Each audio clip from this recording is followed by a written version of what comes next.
नैतिकता म्हणून धनंजय मुंडेंनी राजीनामा द्यावा, खासदार सुप्रिया सुळे यांची मागणी।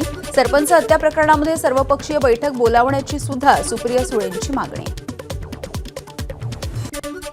आम्हाला सुद्धा पुराव्याशिवाय तुरुंगात टाकलं होतं, तेव्हा नवाब मलिक, अनिल देशमुख यांच्या विरोधामध्ये पुरावा नाही असं दादा म्हणाले नाहीत। संजय राऊतांचा अजित पवारांवरती पलटवार। संतोष देशमुख हत्या प्रकरणामधल्या आरोपींना फाशीची शिक्षा द्या, तसंच धनंजय मुंडेंचा राजीनामा घ्या, सामाजिक कार्यकर्त्या अंजली दमानिया यांची मागणी। बीड प्रकरणी नेमलेली संपूर्ण एसआयटी बरखास्त करावी, अंजली दमानिया यांची मागणी। देशमुख हत्या प्रकरणाची चौकशी करणारी एसआयटीच वादात, वाल्मिक कराडच्या जवळचे 7 ते 8 अधिकारी एसआयटीमध्ये, वडेट्टीवारांचा आरोप।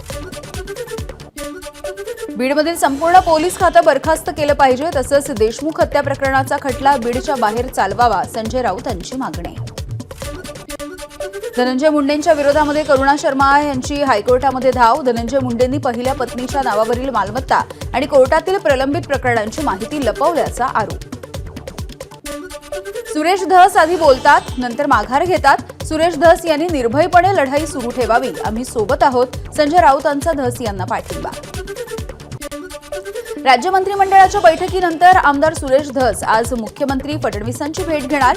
बीड प्रकरणामध्ये विशेष सरकारी वकील उज्ज्वल निकम यांची नियुक्ती करावी, या संदर्भामध्ये ही भेट होणार असल्याची माहिती। संतोष देशमुखांची हत्या करताना मारेकऱ्यांच्या चेहऱ्यावरती कोणताही पश्चाताप किंवा भीती नव्हती, सीआयडी आणि एसआयटीनं केलेल्या तपासामधून माहिती समोर।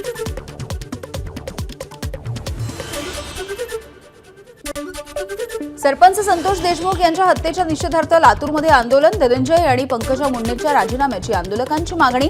आंदोलकांनी बाजार समितीमधले सौदे सुद्धा बंद पाडले। एबीपी माझा, उघडा डोळे बघा नीट।